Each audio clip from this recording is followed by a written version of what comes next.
Hola, bienvenidos una semana más a Descubriendo Libros con José Cruz. Yo soy José Cruz y esta semana os traigo pues otro ranking de las últimas lecturas de los 5 títulos que me he leído últimamente. Y como siempre hago pues ordenados de peor a mejor. Y nada, y para ello pues empezamos en un quinto puesto con una escritora japonesa que se llama Aki Sanizaki con su nueva obra Luna Llena. Esta obra consta de 160 páginas y fue publicado el año pasado, en 2021. Esta autora es la que escribió la famosa novela Ozuki en la librería de Mitsuko. Y nada, y me gustó tanto aquella novela que bueno, que volví a repetir con esta novedad que estrenó este año pasado. Y bueno, me ha gustado un poquito menos que Ozuki, la de la librería. Pero bueno, de todas formas también, como tiene una pluma muy buena y una pluma exquisita, pues bueno, lo he disfrutado también bastante. Esta es la historia de dos ancianos que viven en una residencia de ancianos en Japón. Y una mañana la esposa, duermen los dos en la misma camita y una mañana se despierta la anciana que padece de Alzheimer, pues con el tema de que el hombre que duerme al lado de ella no debe estar ahí, vamos, que no lo conoce como su marido, sino como su novio. Es decir, que por lo menos, no es que no lo conozca, sino que lo conozca como su novio. Pero como en Japón hay unas costumbres pues muy estrictas a ese respecto, como novio, pues claro, y a esa edad, por educación, no está bien visto que duerma junto a su novio hasta que no se case. Por lo tanto, la anciana se levanta de la cama y se va corriendo a hablar con la enfermera, con la que tiene confianza, a ver qué pasa, que está durmiendo ahí al lado el novio y no debería estar ahí. En fin, el caso es que empieza así la premisa y claro, todo lo que trastoca en la vida de estos dos ancianos que llevan pues viviendo toda su vida juntos y casados, pues que ahora pues bueno, esa distancia que provoca esta enfermedad, el Alzheimer, que normalmente el Alzheimer sabéis que es un tipo de demencia senil, creo que es la más habitual, vamos, la más extendida y ocurre pues bueno, normalmente ocurre en latitudes muy al norte del planeta, ¿no? Y es porque cuando hace frío la gente se aísla, se mete en casa y entonces pues ese aislamiento y esa falta de socialización hace que la degeneración de las células del cerebro vaya más rápido. Entonces en este caso el Alzheimer que afecta a esta mujer, pues lógicamente, como suele ocurrir en los casos de demencia senil, pues siempre hacen que vayas perdiendo la memoria reciente y manteniendo la memoria más antigua. Por eso es por lo que muchas personas mayores, pues cuando llegan a esas edades y empiezan con esa degeneración alrededor de las cabezas de las neuronas, se les hacen como unas placas seniles, se llama placa senil, por eso lo de demencia senil, pues esas placas no permiten que los enlaces neuronales, que las neuronas reciban la electricidad, la información de otras neuronas. Y también tiene mucho que ver con la zona en la que empieza a afectar, ¿no? Es decir, normalmente sabéis que la parte frontal y parietal es más reciente y la temporal y la occipital es lo más antiguo, es donde tenemos la biblioteca de los recuerdos. Pues entonces, cuando las personas aquejadas con Alzheimer o con algún tipo de demencia empiezan a perder memoria, que es el primer paso, pues le van perdiendo de lo último que han hecho, es decir, a lo mejor no se acuerdan de lo que han desayunado esa mañana, pero se acuerdan perfectamente del vestido que llevaban cuando la comunión o cuando eran pequeñitas, ¿no? Entonces, pues bueno, en este caso esta señora, cuando se despierta por la mañana, no recuerda estar casada con su marido, pero sí ser novia de él. Por lo tanto, bueno, tampoco se ha olvidado demasiado atrás. Y por lo tanto, eso ya os digo, eso crea una novedad en esa relación que hasta ahora estaba tranquila y pacífica y muy cohesionada, y hace pues que el hombre, claro, no puede llevarle la contraria, porque es lo peor que se puede hacer con las personas aquejadas con demencias, cualquier tipo de demencia, en este caso el Alzheimer, y entonces pues le sigue el rollo, ¿no? Van intentando, pues bueno, acomodar de alguna manera la nueva circunstancia al olvido de ella, ¿no? Pero eso a su vez tiene también una doble cara muy bonita. Y es que, claro, lógicamente ahora empiezan otra vez con el noviazgo. Entonces, en fin, tiene una parte muy hermosa que, bueno, que si a eso sumamos la pluma que tiene esta escritora, que es muy bella, y luego ese espíritu asiático de la tranquilidad, del costumbrismo, del explicarte bien las costumbres de aquella gente y sobre todo a esas edades, etcétera, pues hace que la verdad es que la novela sea bastante bonita y que la haya disfrutado mucho.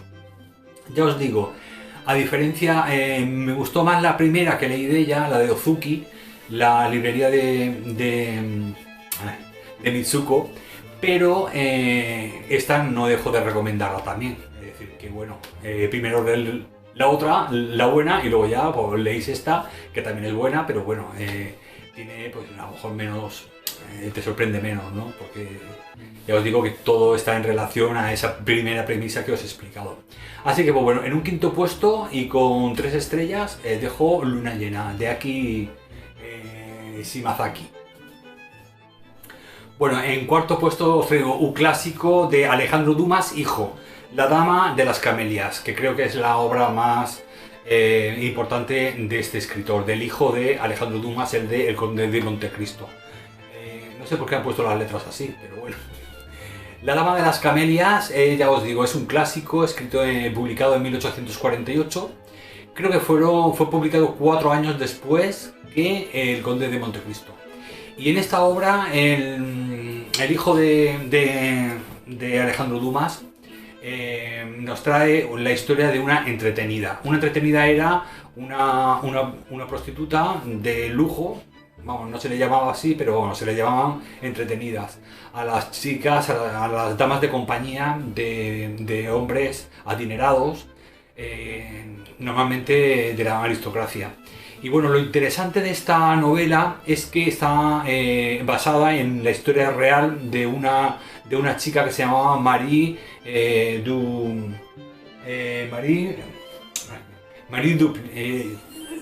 Duplessis.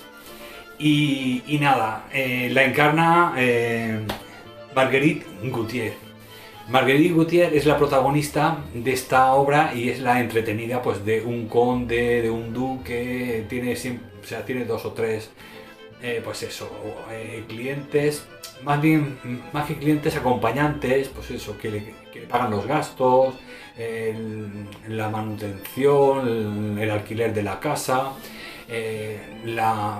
le regalan joyas, la llevan al teatro, en fin, una vida pues eso, rodeada de lujos y tal, pero siempre condicionada y dependiente pues de gente aristócrata de la época, adinerada, que normalmente pues era gente sola, pues que pues eso, que no eran muy, como acompañantes no eran muy allá.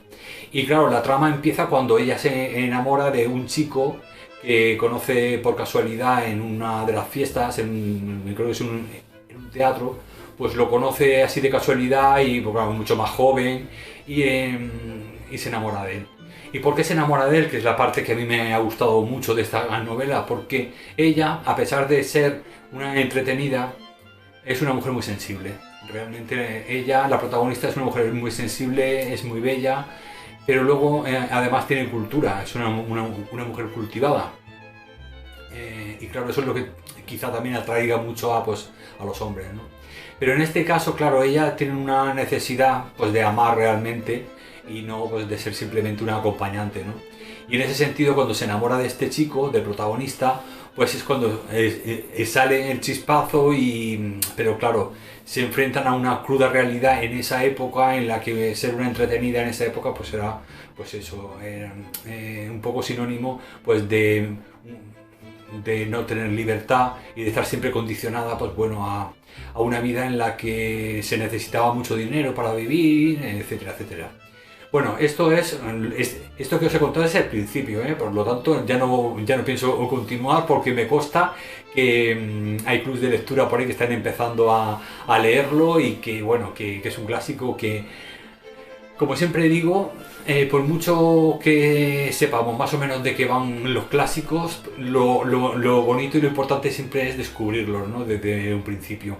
Y bueno, esto que os he contado simplemente ya os digo que es el principio. Realmente el peso de la novela son tres personajes, son Marguerite Gautier, Armand, que es el chico, y luego la criada de ella, como la acompañante, la sirvienta, que no me acuerdo cómo se llama, pero tiene también un papel bastante relevante. Y ya está, a poco más, solamente están esos tres. Pero vamos, ya os digo que es una historia muy bonita, quizá pues eso, un poco enrevesada, en mi opinión, demasiado dramática. Seguramente ocurrió así, por supuesto, o sea, porque no es la vida exactamente de Marie Ducrinet, o sea, no es exactamente igual. En algunos capítulos sí que es exactamente lo mismo que le ocurrió a ella, pero está más basada en ella que lo que es la biografía, o sea, no es que sea la historia real de la mujer en la que se había inspirado a Alejandro Dumas hijo. Pero ya os digo, es una obra que sí que nos hace una especie de retrato de aquella época, de cómo habían algunas mujeres acompañantes, que se les llamaba eso, entretenidas, y cómo, pues bueno, cuando se metían en ese mundo condicionadas pues por esa... Sí, vivían en el lujo, vivían en el teatro y todo esto, pero por otro lado, pues claro, perdían totalmente su autonomía, su libertad y eso, pues bueno, cuando no estás enamorada no pasa nada, pero cuando encuentras una persona que te llena y que te gustaría compartir con ella es cuando ya empiezan las controversias y los intrigas y los líos que en esta novela quedan muy patentes. A mí me ha gustado mucho, no he podido darle más de 3 estrellas porque ya os digo que quizá me ha parecido un poco forzado la dramatización, el enrevesamiento, la complejidad del asunto. No sé, hay cosas que a lo mejor se podrían haber solucionado de otra forma, mucho más sencilla. Entonces yo creo que ahí se ha pasado un poquillo de vuelta el hijo de Alejandro Dumas. Alejandro Dumas, fíjate, hacía las cosas más complicadas porque la trama de Conde de Montecristo son más liados que nada. Pero sin embargo no te parecía o sea, te parecía normal, te parecía lógico. Las decisiones que tomaba, cómo lo hacía todo, parecía como si fuera muy natural. Aquí me ha parecido un poquito forzada toda la relación que tenían ellos. Y esas relaciones turbulentas, esas cosas, digo, ahí ya se ha pasado tres pueblos. Pero bueno, ya os digo que bueno, que es una novela muy bonita, y el final de la novela y sobre todo el personaje estelar, que es Marguerite Gautier, la protagonista, no tiene desperdicio, es una maravilla. O sea, yo tengo que reconocer que, bueno, que no... te retrata una personalidad, una forma de ser, que al principio cuando la conoces crees que es una cosa, pero luego te das cuenta de cómo es realmente esa mujer y en fin, te encandila, la verdad que es una maravilla.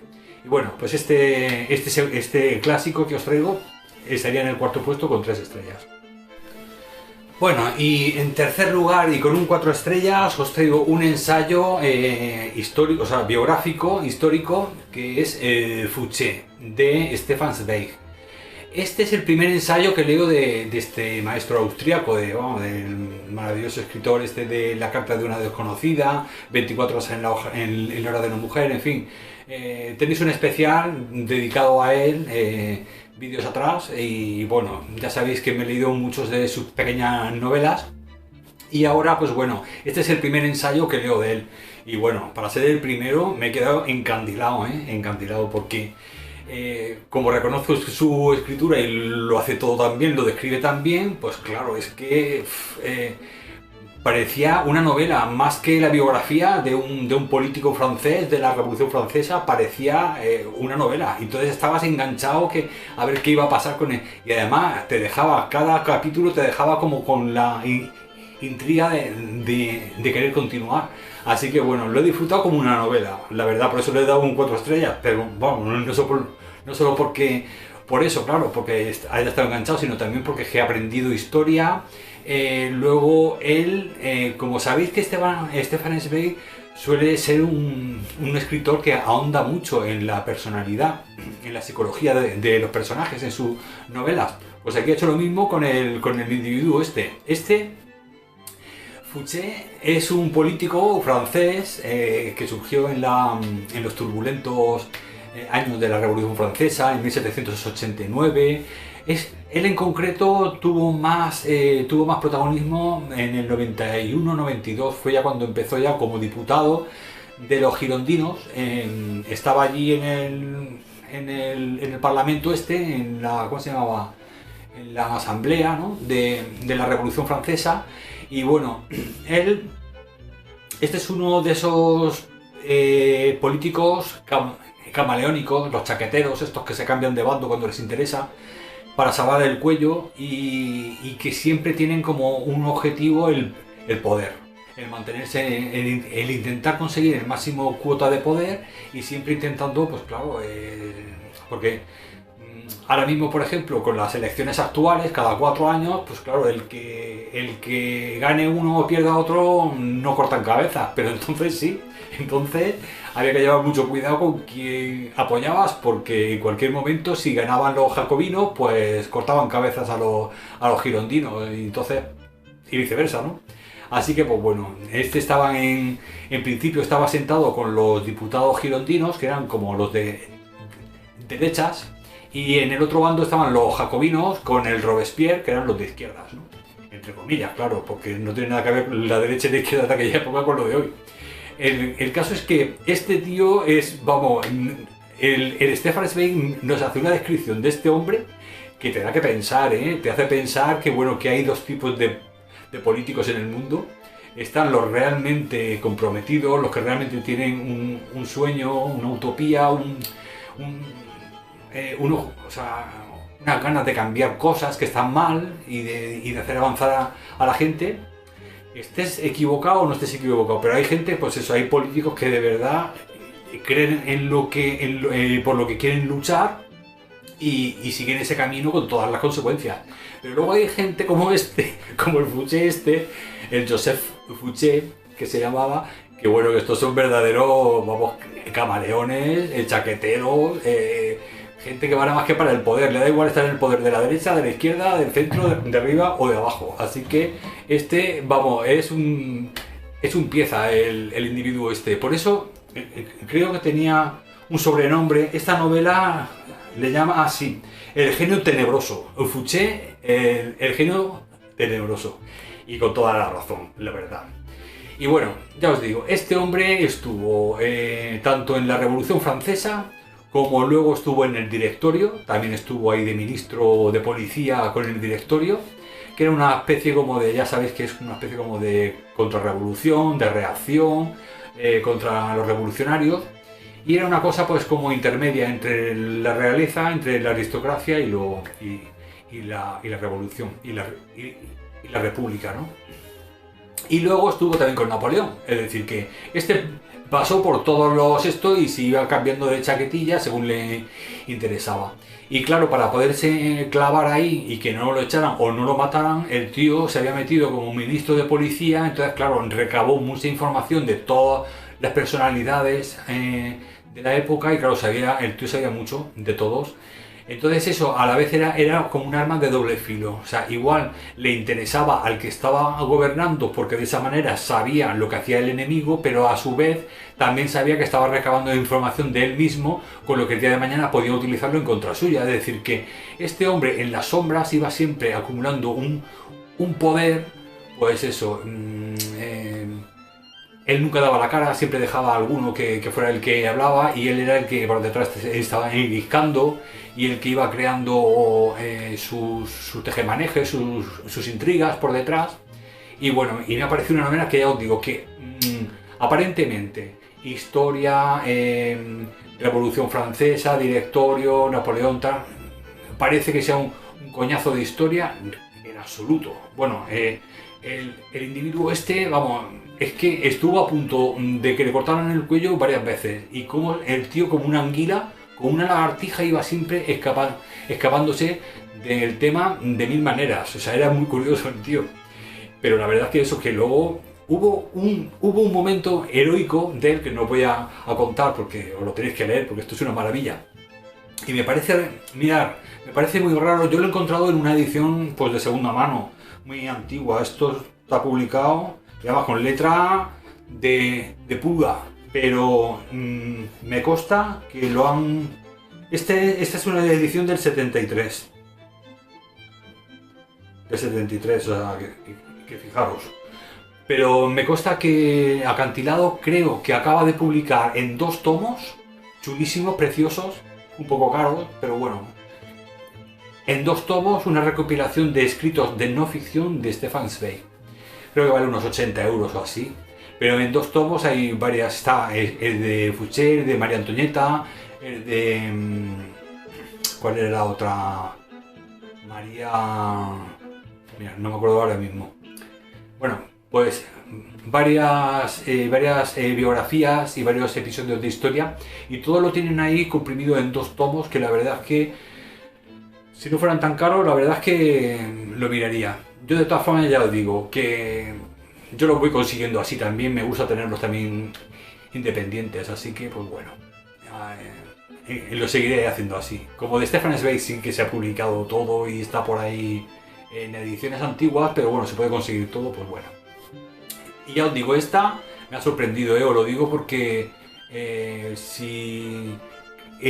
de María Antonieta sé que también es muy buena biografía también hecha por él, y estoy deseandico ya de leerla porque después de haber disfrutado esta maravilla, porque esto es una maravilla, yo cuando vi el libro digo, madre mía, digo, qué cosa más, esto tiene que ser un coñazo, pero madre mía lo que lo he disfrutado.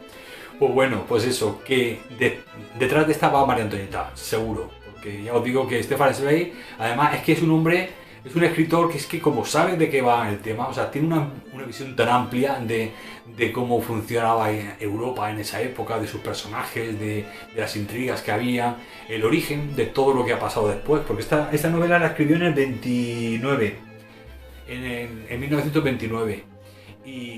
Y este hombre, pues ya sabéis que hizo también pues, muchos libros de historia reciente y tal, de Europa, del origen de Europa, que estaban súper chulos.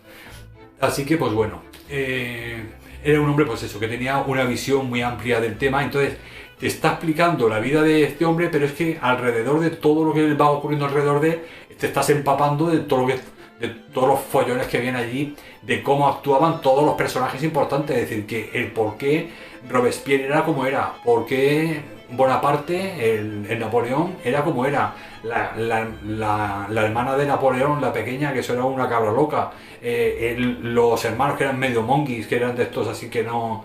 Vamos, que querían su reino, y hasta que no lo metieron en una guerra contra España, que era una guerra estéril, porque todos los gobernantes, todos, jacobinos y girondinos, todos estaban en contra de la guerra contra España, que no tenía ningún sentido.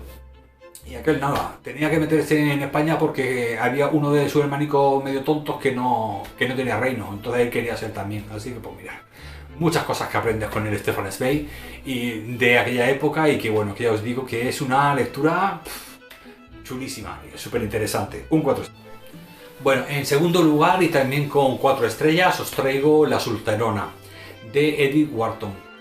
La Solterona es una novela de 122 páginas publicada en 1922, en la que Edith Wharton nos trae una historia súper chula, en el que dos mujeres, dos primas, pues están separadas por el matrimonio bueno, Delia está casada con un Ralston, que es una familia muy rica de ahí de Nueva York, pues de los más ricos. Había ahí como un barrio que era donde vivían todos los ricos ahí en Nueva York en esa época, y los Ralston eran pues los más a nivel de fama, así entre la aristocracia, eran los más rectos, los más serios, los que tenían más solera, vamos. Y entonces Delia pues está casada con un Ralston, y hay otro Ralston que se quiere casar con la prima de ella, pero con Charlotte, pero pues ocurre una cosa que bueno, que que no os puedo contar, y la cosa pues se complica. El caso es que esa cosa que hace que se complique la cosa, pues hace que al final, pues, bueno, las dos primas tienen que vivir juntas, y luego, pues, bueno, esa unión que en un principio va a ser maravillosa, porque sobre todo el papel de Delia es muy bonito, o sea, el carácter de esa mujer es muy importante, muy relevante, muy interesante. Pues bueno, luego con Charlotte, que también tiene su carácter, son dos mujeres de carácter, y las dos, pues eso, se sienten atrapadas, una por lo convencional, Delia, y otra por su situación, que no puedo contar lo que es.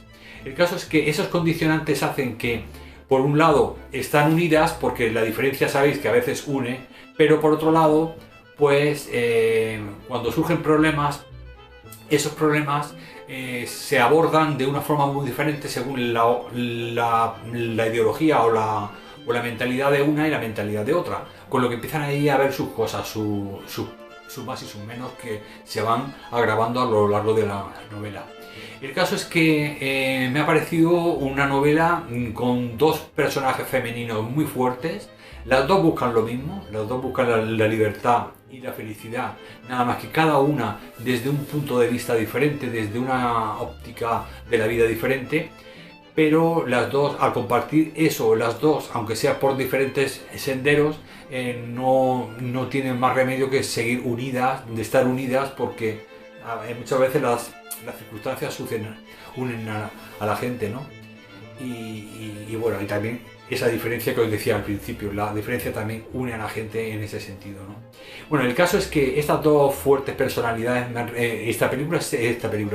este libro se llevó al cine, y me recordó mucho a las películas que hacía Bette Davis, por ejemplo, que era una actriz que salía con una personalidad, un carácter muy fuerte, y que te llenaba aquellas películas en blanco y negro, pero te llenaba la pantalla, que era una mujer con pues igual que pasa, no hoy, pero a lo largo de la historia del cine, sabéis que hay actores que siempre les han asignado los papeles fuertes. Pues en aquella época, en los 40 o los 50, era Bette Davis la que interpretaba esos papeles tan fuertes. Y quizá a los 30, los 40, porque a los 50 ya hizo menos.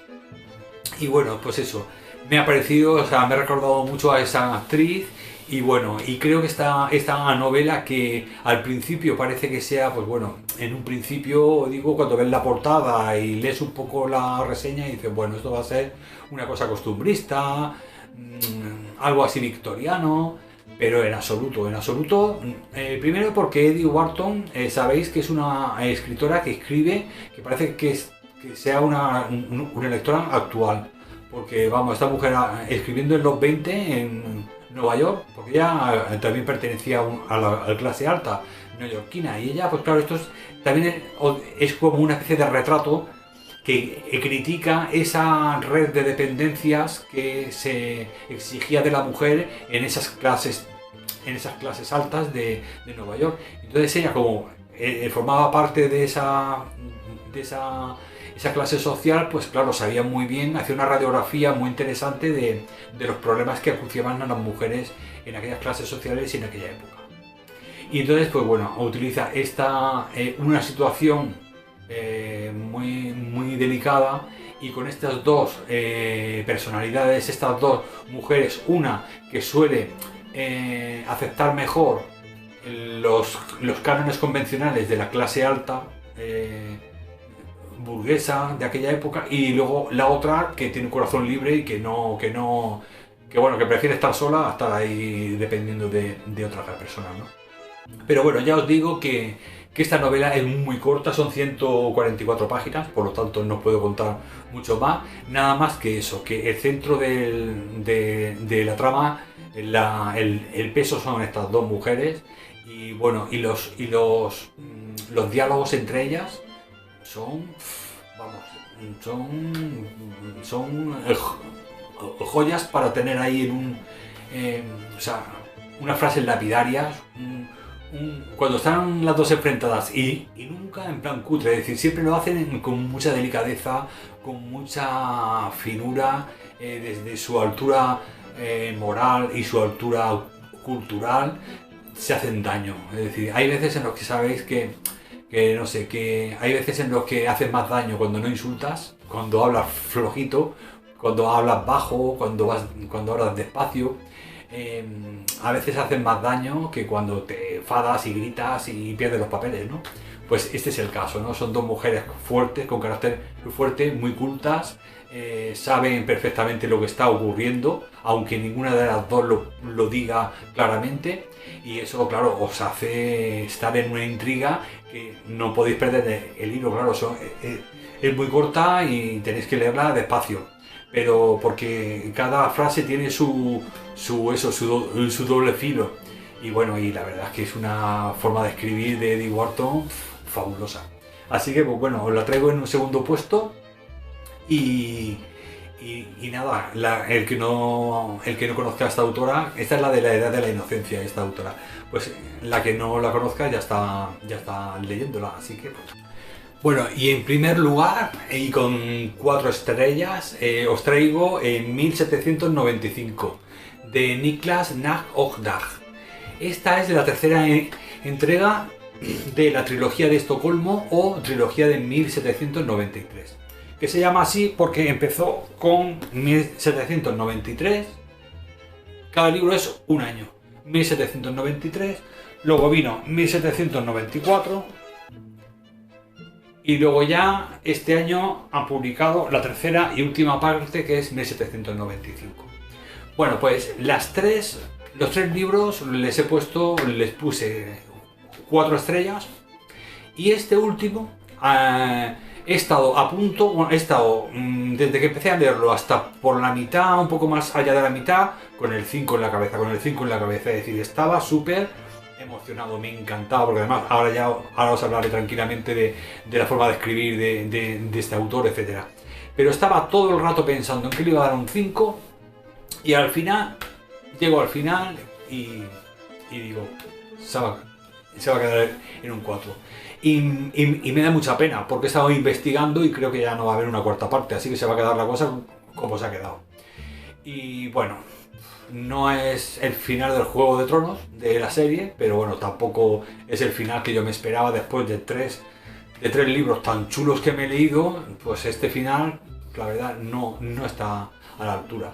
Entonces, claro, si tenéis en cuenta que no es autoconclusivo, sino que son 3 partes, son bastante voluminosas también, cada una, este tiene 459.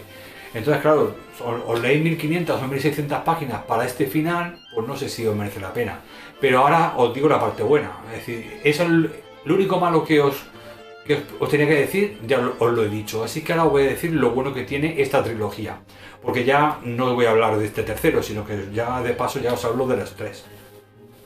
Pues bueno, este hombre a mí me encanta como escribe, me encanta. Es un autor que este hombre pertenece a la nobleza de Suecia. No sé si es un conde, un barón o algo de eso. Un chico joven, no llegará a los 40 y poco, por ahí andará. Y es un hombre que escribe. Bueno, Niklas Natt och Dag es un seudónimo que ha utilizado para escribir, que significa algo así como el brillo de la luz de la luna o algo así. Pero bueno, ya os digo, este hombre, la forma de escribir desde el primer libro me enganchó, y hace una radiografía, es como si fuera una novela histórica, pero lo que es la trama es de novela negra, pero ambientada en estos años, en 1793 al 95. En 1793, acordaros que estaba en todo su auge el Robespierre en Francia. Entonces todas las monarquías europeas estaban asustadas, porque cuando empieza un movimiento revolucionario en un punto del mundo o en una región del mundo, saben que es muy posible que se extienda al resto de países. Por lo tanto, las monarquías de cada país, viendo lo que estaba pasando en Francia, pues endurecían su forma de reprimir a los políticos de la oposición, a reprimir al pueblo, endurecían las penas, aumentaban el tema policíaco, por el miedo de que la Revolución Francesa se extendiera hacia Suecia, a Finlandia, o sea, en fin, a otros países que tenían también monarquías. El caso es que en ese ambiente y en un Estocolmo, que era la capital, era una capital muy hermosa, pero cuando te acercabas con lupa veías la pobreza y la miseria que se vivía, ¿no?, allí en aquella época, sobre todo después de las guerras contra Rusia. Sabéis que siempre estaban liados en guerra, pues desde el siglo XVII, XVIII, desde el XVII, cuando lo de los partidos de los sombreros aquellos por Finlandia, porque Rusia resulta que la única salida al mar para comerciar era por el estrecho, por el mar Báltico, por el estrecho de Finlandia. Entonces estaban siempre con que iban a conquistar Finlandia para poder tener acceso al mar, para poder hacer sus cosas de sus comercios y sus historias. Y entonces, claro, Suecia siempre defendía a Finlandia, con lo que siempre había ahí. Eso me recuerda un poco lo que pasa hoy en día. O sea, hoy en día también Finlandia y Suecia están ahí un poco con el tema de la guerra de Ucrania, pues están un poco con el tema de Rusia, con el miedo y tal, ¿no? Pero bueno, históricamente eso ya en el siglo XVII ya ocurría, ¿no? Y entonces Suecia se había quedado empobrecida con esas guerras permanentes que tenían contra los rusos, contra los zares. Y entonces llegó un momento en el que la pobreza que había, y sobre todo los soldados que volvían hechos polvo de la guerra, unos llegaban mancos, otros cojos, otros le faltaban un ojo, los que no morían, pues eso, se quedaban, hacían otros trabajos que no eran los suyos. Y ese es el caso de uno de los protagonistas. Tenemos a Cardell, que Cardell fue un soldado en la marina de Suecia contra las guerras contra Rusia, y Cardell perdió un brazo y entonces tiene en el muñón se pone como una mano de madera, ¿no? Y entonces lo que hacían con los soldados que habían venido de la guerra tullidos y que no se habían vuelto alcohólicos, que la mayoría estaban alcoholizados y que aún servían para algo, pues los utilizaban como guardias de estos de cantinas, como guardias de estos de porteros. Entonces este hombre, pues eso, sobrevivía así, de esa manera. De todas formas, pues bueno, estas guardias tenían cierto, pues bueno, a veces tenían buena relación con la policía, y cuando veían algún caso así complicado, pues echaban mano de alguno que estaba un poco más espabilado, como el Cardell, para poder investigar. Y bueno, con el primer libro empieza el caso de un cuerpo que encuentran en un lago helado, y a partir de ahí empieza todo a desarrollarse. El segundo protagonista es Vinge, y Cecil Vinge es el protagonista de la primera novela, y es un abogado muy inteligente, utiliza el método deductivo, es un tío muy observador, muy inteligente, el cuerpo muy enfermizo, siempre está pálido, siempre está así pachucho. Pero luego está Cardell, que es el bruto, el impulsivo, y los dos hacen buenas migas, los dos tienen buen fondo. Pero ya os digo, es muy realista, son novelas muy fuertes, muy crudas, muy realistas, y donde además una cosa que me sorprende de esta trilogía, y sobre todo en la primera novela y en la segunda, porque aquí ya, claro, como ya está lanzada la aventura, pues entonces aquí ya habla más de lo que es la trama, ¿no? Pero en la primera y en la segunda hace una descripción de Estocolmo y de la historia de Estocolmo que a mí me dejó alucinado. La verdad es que es muy cruda, muy realista, muy bien documentado, la verdad. Se nota que este hombre, pues eso, sabe muchísimo de la historia de su país, y la verdad es que me ha gustado muchísimo ese ambiente oscuro, casi siempre de noche, lloviendo, con niebla, entre basuras, un olor pestilente por las calles porque la gente echaba los cubos con los desperdicios por las ventanas todavía, es decir, los borrachos por allí tirados, toda gente alcoholizada. Así que, pues bueno, ya os digo, una época histórica muy oscura, muy triste de aquel país y en el que tienen que o sea, tienen que investigar en esa situación el Cecil Binge y el Cardell, que son, pues ya os digo, el Sherlock Holmes y el Watson de esta historia. Y la verdad es que os digo que me ha encantado, la trilogía me ha encantado. Y este le he puesto un 4 estrellas, ya os digo. Estaba, bueno, cuando iba por la mitad digo, esto es un 5, esto es un 5, esto es un 5. Esto es una maravilla. Pero bueno, ya al final, pues bueno, ha bajado un poquillo, ya os digo, se ha deshinchado un poco la cosa y me ha dado un poco de lástima, porque es que si hubiese hecho un final un poco mejor, más adecuado, a la altura de toda la trilogía, esto hubiese sido una horaza, ¿sabéis? Pero bueno, no ha podido ser, pues bueno, lo dejamos en un 4 y ya está. Lo veo una novela histórica con novela negra, muy bonita, muy interesante y que bueno, que para los amantes de ese género, solo para los amantes de ese género, que para ellos sí que merece la pena meterse las 1500 páginas, sí que os recomiendo muchísimo que os la leáis.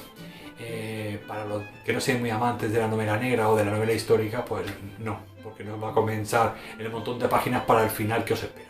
Así que pues bueno, lo siento. Y bueno, pues ya con este... Hoy me he enrollado, creo que me he enrollado bastante. Madre mía. Y bueno, no he dicho nada, pero tengo un orzuelo aquí en el ojo derecho. Os iba a decir que pusierais la calidad del vídeo el más bajo posible, porque ya os digo, hace ya 3 o 4 días que tengo ahí un orzuelo y me voy a poner las gafas negras, pero digo, ay mía, Dios, no te las pongas porque vamos, de verdad. Y bueno, total, mira, como con el reflejo de las gafas tampoco se ve mucho. Bueno, pues nada, pues espero que os haya gustado mucho estas 5 obras que os he traído. Como siempre os he traído así una variedad, os he traído novela clásico, novela negra con histórica, asiática, un ensayo de historia de Stefan Zweig, en fin, os he traído un poquito de cada, pues como siempre, para que tengáis ahí para todos los gustos. Yo intento, como veis, me gusta leer de todo, no tengo así, hombre, tengo mis géneros predilectos, pero bueno, yo creo que como todo, ¿no? Si solamente lees una cosa te aburres al final de eso, entonces si vas cambiando, luego cuando vuelves a tu género predilecto lo disfrutas más. Así que pues bueno, espero que os haya gustado, como os digo, que sigáis disfrutando de unas vacaciones estupendas. Y bueno, y ya pues como siempre, antes de despedirme, bueno, la semana que viene, antes de nada, me han dado varias ideas en comentarios. Me ha comentado un chico, me ha dado una idea de hacer un top 10 de premios Nobel, así que pues bueno, ya lo tengo más o menos preparado. Bueno, tengo el texto más o menos preparado con las obras que voy a traer y tal, pero bueno, ese será uno. Y luego había otra idea que me propuso otro chico, que bueno, que ya me acordaré. Pero bueno, que sepáis que sí, que estoy barajando las ideas de vuestros comentarios y que bueno, que lo tengo en cuenta para alternando con los especiales con las lecturas. Entonces, esas recomendaciones que me estáis haciendo las traeré en forma de especiales. Igual que hago pues especiales de vampiros o de Stefan Zweig o de, en fin, estos especiales que voy alternando con las lecturas últimas. Y así ya, pues bueno, voy alternando lo que voy leyendo con lo que ya me he leído, agrupado en géneros o en autores o en ideas que vosotros me estáis dando, como lo de los premios Nobel. Así que pues bueno, que tengáis en cuenta que sí que lo tengo en cuenta, que los iré haciendo poco a poco y ya pues eso, en los siguientes especiales ya veréis de qué van, que todavía no lo sé, ni yo. Y nada, y acordaros que podéis seguirme en el podcast, el Club Gorky Podcast, que es, pues ya sabéis que es una reseña, o sea, la reseña de un solo libro que hago un poquito más extensa, de forma con periodicidad semanal y que siempre son o 4 o 5 estrellas. Ahí no bajo a 3 porque como es uno a la semana, pues solamente cojo uno bueno de 4 o 5 estrellas y me explayo ahí hablando solamente de él. Y luego acordaros que tenéis mi primer libro, este de aquí abajo, El coleccionista de sueños, mi segundo libro, La muerte del señor Durán, y el tercer libro, que es el que publiqué en marzo de este año, El secreto de Dean, de vampiros. Así que pues bueno, este es de fantasía oscura, con novela histórica, este de novela negra y este es el de vampiros. O sea que también voy cambiando de géneros también en cada libro. Y estoy escribiendo el cuarto libro, que ya lo llevo casi por la mitad. Es decir, que quería publicarlo este cuarto para septiembre, pero creo que no me va a dar tiempo. Porque vamos, aún me queda tela. Así que yo creo que para finales de año lo publicaré. Pero bueno, de momento, pues eso, si queréis descubrirme en mis 3 primeros libros, pues ahí los podéis conseguir en Amazon. Y bueno, y nada más. Gracias una semana más por estar ahí y nos vemos la semana que viene. Un abrazo.